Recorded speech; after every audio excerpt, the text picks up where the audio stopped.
E aí pessoal da Escola Santa Cruz, tudo bem com vocês? Aqui é o professor William e nesse vídeo eu vou explicar para vocês como eu faço a avaliação da turma.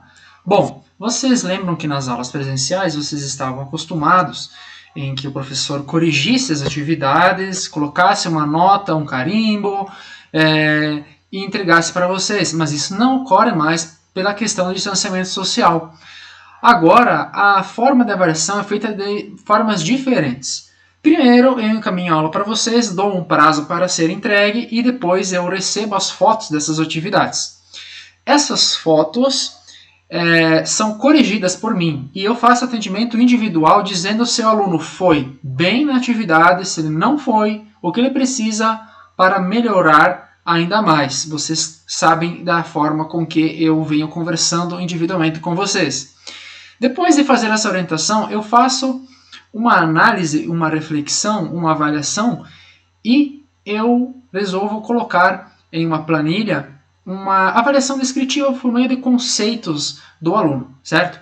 Esses conceitos vão desde o aluno que foi perfeito até o aluno que foi insuficiente ou não entregou.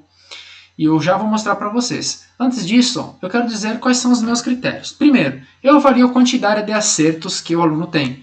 Se o aluno acerta tudo, é perfeito. Se o aluno acerta muito, é excelente. Se o aluno acerta bastante, é muito bom. Se o aluno acerta mais do que a média, ou seja, uns 60%, ele vai tirar bom. Se o aluno acerta a média, pelo menos o mínimo, ele vai ser suficiente. E se o aluno acerta menos do que o necessário, ele vai ter uma nota insuficiente, certo? Quando o aluno não entrega uma atividade, nós conversamos, nós cobramos, e se o aluno, por acaso, não responder e ainda assim não entregar, a gente encaminha para a orientação, para a direção da escola, que faça os encaminhamentos com os responsáveis desse aluno. Bom, pessoal, agora eu vou mostrar para vocês aqui a minha tela em que eu fiz a avaliação de uma turma, certo? Para vocês visualizarem esse meu controle. Bom, tá aqui, pessoal. Aqui nós temos o nome do aluno, a turma que eu apaguei, que eu deixei de lado, e as aulas, desde a aula 1 até a aula 10. E nós teremos também a aula 11, certo?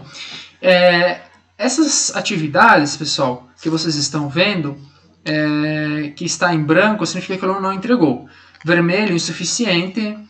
Amarelo, suficiente. Azul, bom. Verde, é muito bom. Verde mais escuro é excelente. E o roxo é perfeito, certo? Então, cada uma dessas atividades vai dar uma nota? Não. Muitas vezes eu dou a nota da aula 8 e da aula 9, da aula 7 e da 8, ou eu dou a aula da 7, 8 e a 9, tudo vai depender da atividade. Se é uma atividade que ela continua nas outras aulas, ela vai ser avaliada nas outras, certo? Mas eu vou dar um exemplo aqui de um aluno, o primeiro da linha que vocês estão vendo, né? Esse aluno, ele, na aula número 9, ele foi excelente e perfeito depois. O que significa isso? Significa que ele fez, acertou quase tudo, eu pedi para corrigir e ele foi lá e corrigiu. Então, ele aumentou para perfeito, né? Esse aluno vai ter uma nota 10, ele vai ter uma nota 9 ou 9,5 e depois da recuperação vai ter nota 10. Então, essa nota que vocês veem bar ali é a recuperação do lado, né? Esse aluno, por exemplo, de baixo, ele foi bom. Depois ele fez tudo, ele acertou tudo, e então ele ficou perfeito, mas ele ainda não fez o trabalho. Então eu vou cobrar desse aluno para que ele faça o trabalho e entregue. Caso o aluno não faça o trabalho, ele vai ter uma diminuição na sua nota final, no seu conceito final, certo? Então tudo vai depender, pessoal. E se eu quiser avaliar, se eu achar melhor, conforme o trabalho, conforme o conteúdo, avaliar 2 aulas, eu vou citar um exemplo como será. A aula 8 e aula 9, por exemplo, desse terceiro aluno aqui, ó, ele foi muito bom na aula 8 e na aula 9 foi insuficiente. Então, esse aluno vai ter uma nota das duas juntas. Se a gente juntar ali um muito bom com o insuficiente, daria uma média assim de suficiente. Então, seria um 7, o 7.1, 7.2, certo? Então, é dessa forma que eu avalio. Às vezes, uma aula é uma nota, às vezes, 2 aulas é uma nota. tudo vai depender do conteúdo, se o conteúdo continuou ou se o conteúdo é diferente, tá bom? Essas notas elas serão transformadas, esses conceitos serão transformados em notas, em números, que serão colocados no sistema do professor e que gerarão depois um boletim. Esse boletim ele vai ser a soma de 3 notas e a divisão por 3. Então vamos pegar o exemplo aqui do aluno da primeira linha, ele foi muito bom na aula 7 e depois ele fez a correção e ele ficou excelente. Então excelente, perfeito e perfeito, certo? Esse aluno vai ter uma nota ali entre 9 e 9.9. Então por que ele não vai ser nota 10? Porque por causa do excelente da aula 7 e ele vai tirar até uma nota 9.9, né? Na sua média, se a gente fosse analisar cada uma delas, seria da aula 7 um 9,5, da aula 9 um 10 e da aula 8 10. São 9,5, 10 e 10 daria uma média ali 9.8, 9.9, certo? Agora, por exemplo, vocês estão vendo esse aluno ali embaixo, que ele tirou perfeito nas últimas 4 aulas.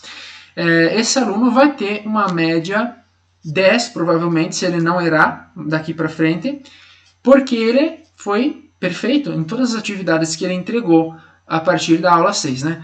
E essas primeiras aulas, aula 1, 2 e 3, se referem ao segundo trimestre, tá bom? As aulas do terceiro semestre é a partir da aula 6, tá?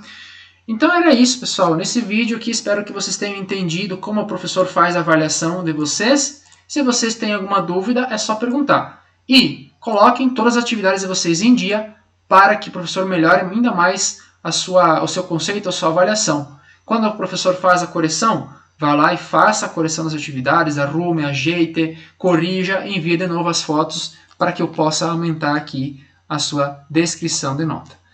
Era isso, pessoal. Muito obrigado a todos. Se tiverem alguma dúvida, é só conversar comigo. Valeu!